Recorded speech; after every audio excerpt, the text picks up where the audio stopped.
السلام عليكم ورحمة الله وبركاته. جينا لكم في فيديو جديد، والنهارده إن شاء الله هنتكلم على بيعة البط. النهارده إن شاء الله اليوم التاسع، إن شاء الله نبتدي نبيع في البط.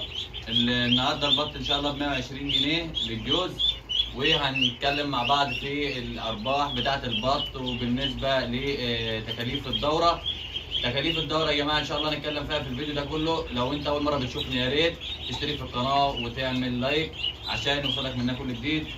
ان شاء الله الدوره ديت يا جماعه احنا منزلينها من 9 ايام، يعني النهارده اليوم التاسع.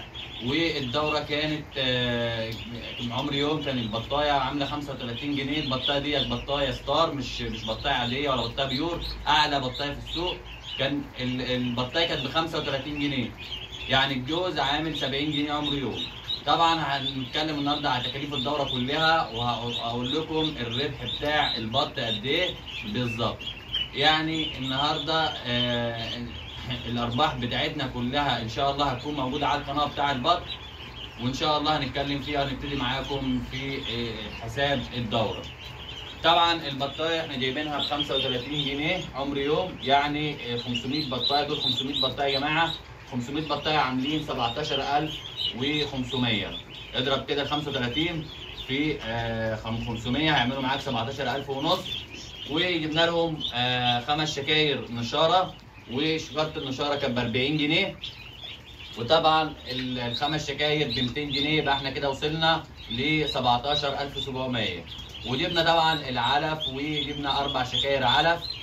الشكاره اللي هي ال 25 والشكاره كانت ب 500 جنيه، والاربع شكاير عاملين 2000 جنيه، يعني كده وصلنا ل 19700. وهنتكلم برضو هنشوف الارباح. طبعا الجوز دوت يا جماعه بيطلع ب 120 جنيه. احنا النهارده هنحمله ان شاء الله وهنطلعه ب 120 جنيه الجوز. وطبعا الزباين عارفه البطايه بتاعتنا لانها بطايه على بطايه في السوق بنجيبها، فالجوز بيبقى عامل 120 جنيه. هتضرب طبعا دول كده 500 بطايه، يعني 250 جوز. ال 250 جوز دول تضربهم في ال 120 واللي هيدوك رقم 30000 جنيه. هتخصم منهم ال 19700، هيتفضل 10 و200. وال 10 و200 دول يا جماعه دول ربحك.